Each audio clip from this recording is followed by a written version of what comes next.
성도 여러분 안녕하세요. 오늘같이 명절이 다가오는 날이면 설레는 마음이 가슴 한켠에 자리 잡곤 합니다. 가족들 간에도 왕래가 서서히 줄어드는 이 시대에 명절을 핑계 삼아 가족들 얼굴 한 번 더 볼 수 있으니 얼마나 좋습니까? 저도 안식일을 보내고 나면 오랜만에 부모님과 형제들을 만난다는 설렘이 있습니다. 가족들과 함께 명절을 보내는 상상을 하면서 이번 명절은 좀 이랬으면 좋겠다 스스로 생각해 보게 되었습니다. 저는 먼저 가족들과 대화를 많이 해야겠다고 생각했습니다. 부정적이고 쓸데없는 대화만 하는 게 아니라 즐겁고도 의미 있는 대화들이 오갔으면 했습니다. 성도님들은 어떠십니까? 가족들 간에 좋은 대화가 많이 오가고 있습니까?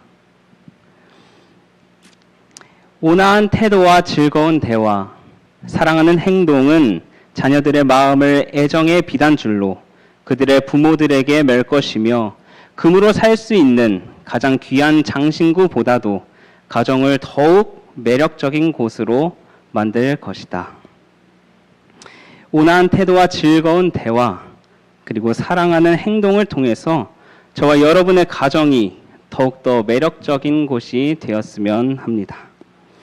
그리고 이렇게 명절에 듣기 싫은 말 리스트도 인터넷에 보면 잘 나와 있으니 미리 보시고 좋은 대화가 오갈 수 있는 명절이 되었으면 좋겠습니다. 그리고 이번 명절에는 더욱더 내가 그리스도인이라는 사실을 잊지 말아야겠다라고 생각해 보았습니다. 편한 사람일수록 나의 언행과 행동도 같이 편안해져서 때로는 가족들 간에도 상처를 줄 때가 참 많은 것 같습니다. 우리 가족 구성원이 내 가정일 뿐만 아니라 하나님의 가정인 것을 잊지 말고 그리스도인의 모습을 놓치지 말아야겠다고 다짐해 보았습니다. 그리스도를 위한 우리의 사업은 가정에서 가족들로부터 시작해야 한다. 이보다 더욱 중요한 선교지는 다시 없다. 많은 사람들은 부끄럽게도 이 가정 선교지를 등한히 하였다. 지금이야말로 거룩한 처방과 구제책이 제시되어 이 나쁜 상태가 교정될 때이다. 혹여나 하나님을 믿지 않는 가족들이 있다면 그들에게 그리스도인의 덕을 끼쳐야 하겠지요. 가정도 하나의 선교지가 되어야 합니다.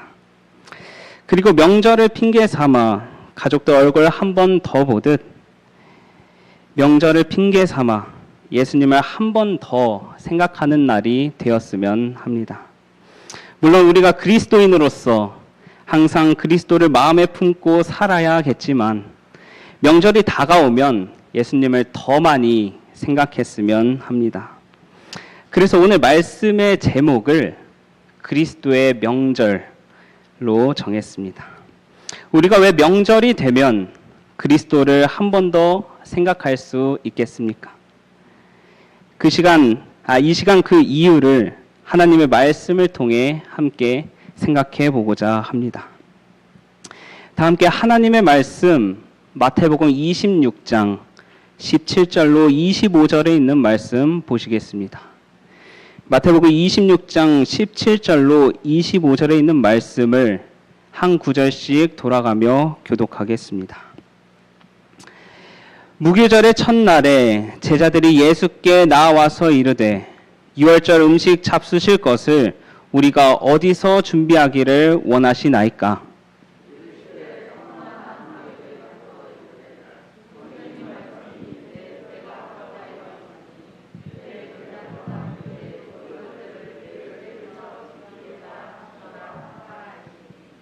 제자들이 예수께서 시키신 대로 하여 유월절을 준비하였더라.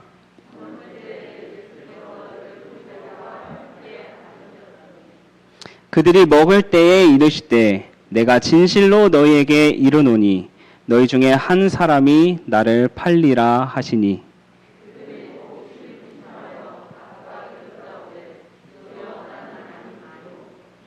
대답하여 이르시되 나와 함께 그릇에 손을 넣는 그가 나를 팔리라.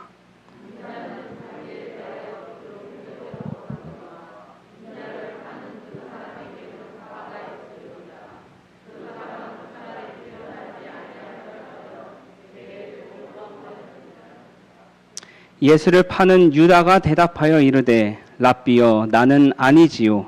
대답하시되 내가 말하였도다 하시니라. 때는 목요일 저녁 유대인의 대명절 유월절이 시작되는 밤이었습니다. 이날 예수께서는 제자들을 불러 모으시고 만찬을 가지셨습니다. 당시 유월절은 그들에게 있어서 어떤 의미를 갖고 있었습니까?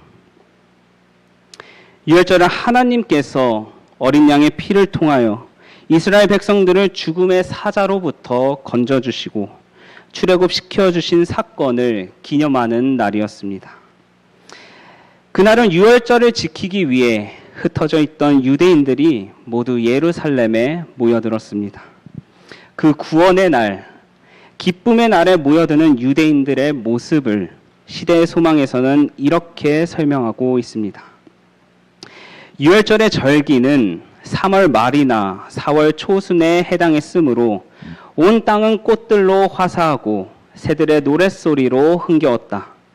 그들이 가는 길에는 줄곧 이스라엘의 역사상 기념될 만한 고적들이 있었고 부모들은 그들의 자녀들에게 지난 시절에 하나님께서 당신의 백성들을 위하여 행하신 기사에 대하여 상세히 말해 주었다.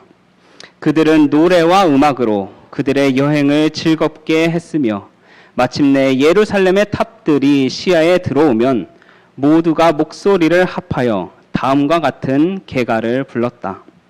예루살렘아 우리 발이 내 성문 안에 섰도다. 내 성 안에는 평강이 있고 내 궁중에는 형통이 있을지어다. 그런데 이 유대인들의 축제 분위기와는 달리 오늘 예수님께서 맞이하신 명절은 꽤나 슬픈 색을 띠고 있습니다. 예수님 앞으로 다가올 죽음은 태초부터 예정되어 있었기 때문에 그분에게 있어서 죽음은 슬픈 색을 띠게 하는 원인은 아니었을 것입니다.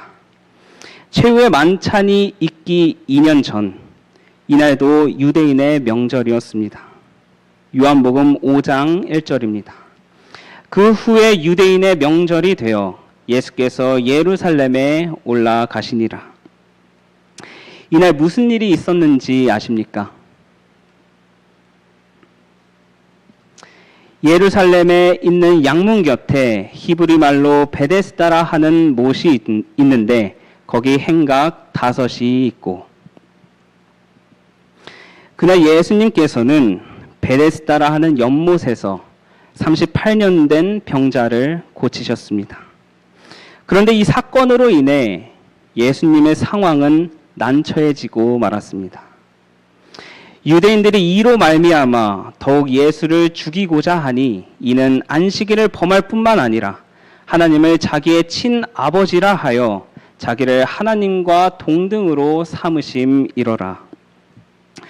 베데스다 연못에서 병자를 치유한 이래로 유대인들은 예수님을 죽일 음모를 꾸몄고 정탐꾼들을 세워 그가 가는 곳이면 어디나 따라다니도록 했습니다. 시대의 소망에서도 이렇게 설명합니다. 그들은 그분의 생명을 취하기로 굳게 결심하였다. 그들은 전국의 기별자들을 보내어 예수님은 사기꾼이므로 배척하도록 백성들에게 경고하였다. 그분을 감시하고 그분이 말하는 것과 행하는 것을 보고하도록 정탐꾼을 보냈다. 귀하신 구주께서는 이제 분명히 십자가의 그늘 밑에 서 계셨다. 명절에 그분께서 행하신 일로 인해 십자가의 그늘이 그분 곁에 찾아왔지만 그럼에도 불구하고 사람이 많이 모이는 명절이 되면 예수님께서는 무엇을 하셨습니까? 요한복음 6장 3절로 4절 말씀입니다. 예수께서 산에 오르사 제자들과 함께 거기 앉으시니 마침 유대인의 명절인 유월절이 가까운지라. 예수님께서 이날에는 무엇을 하셨습니까? 그림을 통해 알 수 있듯이 보리떡 5개와 물고기 2마리로 5,000명을 먹이셨습니다. 이렇듯 그분에게 있어서 명절은 사람을 먹이시고 살리시는 날이었습니다.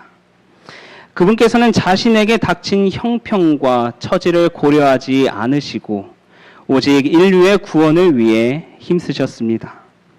죽음의 그림자가 다가오고 있음에도 그분은 여전히 인류의 구원을 위해 살아가셨습니다.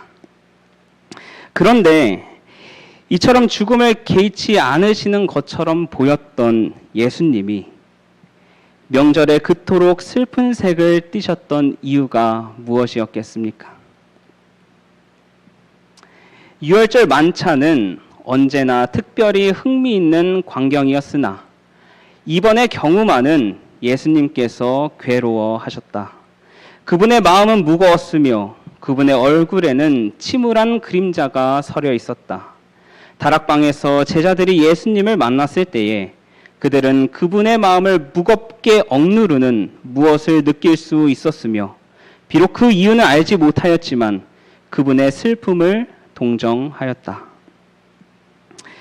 이렇게 예수께서 슬픈 색을 띨 수밖에 없었던 이유를 시대의 소망에서는 이렇게 설명합니다.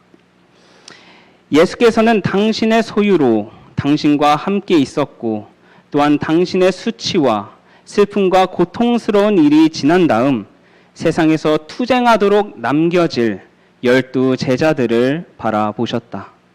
자신이 받으셔야만 하는 고통을 생각하실 때는 언제나 제자들과 연결을 지어 생각하셨다. 그분은 자신에 대하여 생각하지 않으셨다. 제자들을 염려하시는 마음이 맨 먼저 그의 마음을 떠올랐다. 사랑하는 제자들 걱정에 그 명절이 슬프셨다는 사실입니다. 예수께서 제자들에게 평생 봉사와 겸손의 삶을 보여주셨지만 그들은 여전히 서로 누가 크냐고 논쟁하고 있었고 마땅히 종의 일을 해야 할 제자들은 그들의 알량한 자존심 때문에 먼저 나서서 발 씻기는 사람이 단 한 사람도 없었습니다. 그리고 이제는 너무나도 사랑하는 제자 중 하나가 자신을 팔 것에 대해 말씀하실 시간이 다가왔습니다. 그들이 먹을 때에 이르시되 내가 진실로 너희에게 이르노니 너희 중에 한 사람이 나를 팔리라 하시니 이 말씀을 들은 제자들은 몹시 근심하여 예수님께 묻습니다. 주여 나는 아니지요. 주여 나는 아니지요. 그때 예수께서 말씀하십니다. 인자는 자기에 대하여 기록된 대로 가거니와. 이처럼 자신의 죽음에 대하여는 참 덤덤하게 말씀하셨습니다. 그런데 인자를 파는 그 사람에게는 화가 있으리로다. 그 사람은 차라리 태어나지 아니하였더라면 제게 좋을 뻔하였느니라. 여기서 말하는 차라리 태어나지 않았다면 좋을 뻔했던 사람이 누구입니까?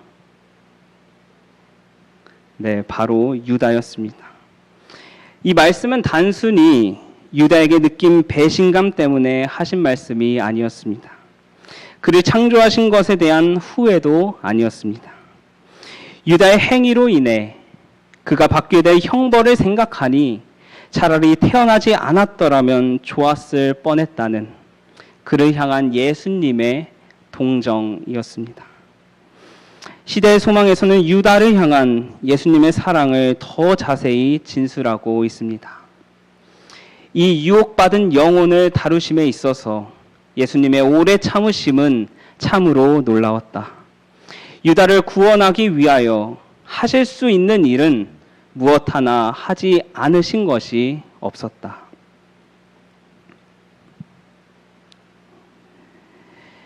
그날 예수님의 명절은 몹시 가슴 아픈 날이었습니다.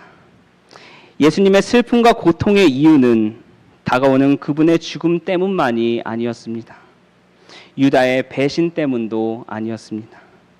그분의 죽음으로도 살릴 수 없는 유다의 완악한 마음 때문이었습니다. 예수께서 끊임없이 권유하신 회개의 기회를 그가 거절하고 말았기 때문이었습니다. 인자를 파는 자에게 화가 있다고 말씀하시는 예수님께 유다가 이렇게 말합니다. 예수를 파는 유다가 대답하여 이르되 랍비여 나는 아니지요. 이 유다의 말을 들으시는 예수님의 마음이 어떠했을지 상상이 되십니까? 이 죄악된 세상에 인간으로 오셔서 살기 위해 살지 않으시고 죽기 위해 살아오신 그분께서 자신의 죽음으로 온 인류를 구원하길 원하시는데 거절하는 자가 있다면, 심지어 그 거절하는 자가 예수님의 가장 가까이에 있었던 사람이라면 예수님의 가슴이 얼마나 아프셨겠습니까?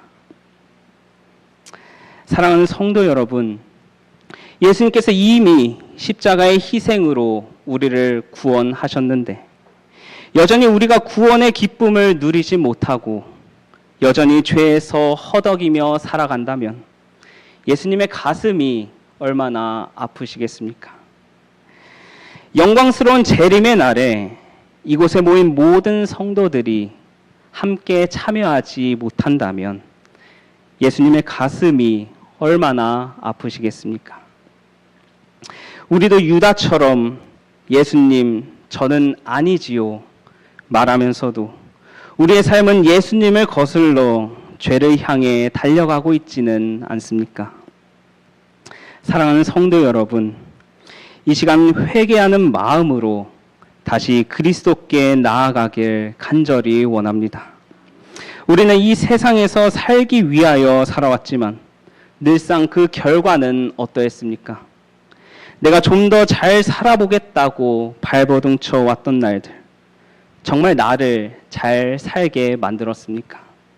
내 삶을 더욱 윤택하게 만들었습니까? 사랑하는 성도 여러분, 이제는 살기 위해 살지 말고 죽기 위해 살게 되시길 간절히 바랍니다. 단순히 이 죄악된 세상에서 적당히 신앙생활 하다가 죽는 삶이 아니라 그리스도 안에서 죽기 위하여 살아가는 삶을 살게 되시길 간절히 바랍니다. 아담 안에서 모든 사람이 죽은 것 같이 그리스도 안에서 모든 사람이 삶을 얻으리라. 아멘. 예수님께서 이 마지막 만찬에서 그분의 몸을 상징하는 떡을 떼시고 그분의 피를 상징하는 잔을 채워 그들에게 주시고 그분을 기념하게 하셨습니다. 비록 마지막 만찬은 슬픈 색을 띨 수밖에 없었지만 예수께서 유대인의 대명절 유월절에 어린 양이 되셔서 십자가에 달려 돌아가심으로 마침내 하늘에서는 승리의 개가를 부르게 되었습니다. 그리고 영원한 구원의 기쁨을 우리에게 허락하셨습니다. 예수님의 명절은 늘 그랬듯 인류를 구원하는 날이 되었던 것입니다. 사랑하는 성도 여러분, 그리스도 안에서 죽고자 하는 자는 반드시 새 삶을 얻게 될 것입니다. 그 중심에는 바로 이 십자가가 있습니다. 또 자기 십자가를 지고 나를 따르지 않는 자도 내게 합당하지 아니하니라. 자기 목숨을 얻는 자는 잃을 것이요 나를 위하여 자기 목숨을 잇는 자는 얻으리라. 사랑하는 성도 여러분, 이제 명절이 다가오면 우리를 위해 십자가에서 피 흘리신 그리스도를 한 번 더 생각해 보길 원합니다. 그분과 같이 살아가기를 다시 한번 결심하여 다가오는 명절이 우리에게만 기쁜 명절이 되는 것이 아니라 그리스도께도 기쁜 명절이 되길 간절히 소망합니다. 하늘이 사람에게 줄 수 있는 모든 선물 중에서 그리스도와 더불어 그분의 고난에 동참하는 것이 가장 가치 있는 신임이요 가장 높은 영예인 것이다. 비록 지금 우리의 명절 모습은 예수님의 명절과는 사뭇 다르지만 매년 명절이 찾아오면 예수님 덕분에 내가 이렇게 살아있음을 느끼며 예수님 덕분에 우리 가족이 둘러앉아 웃을 수 있구나 생각하며 감사함으로 그분의 고난에 동참하시는 저와 여러분이 되시길 간절히 바라면서 말씀을 마치겠습니다. 함께 기도하겠습니다. 하늘에 계신 하나님 아버지, 유월절 어린 양의 피로 우리의 닫힌 삶의 문을 열어주시니 감사합니다. 가망이 없는 이 죄인이 그리스도의 피로 살게 되었으니 이제라도 매일 주를 위해 살아가게 하여 주시옵소서. 십자가의 고난에 동참함으로 하늘의 기쁨이 되게 하여 주시옵소서. 예수님의 이름으로 간절히 기도합니다. 아멘.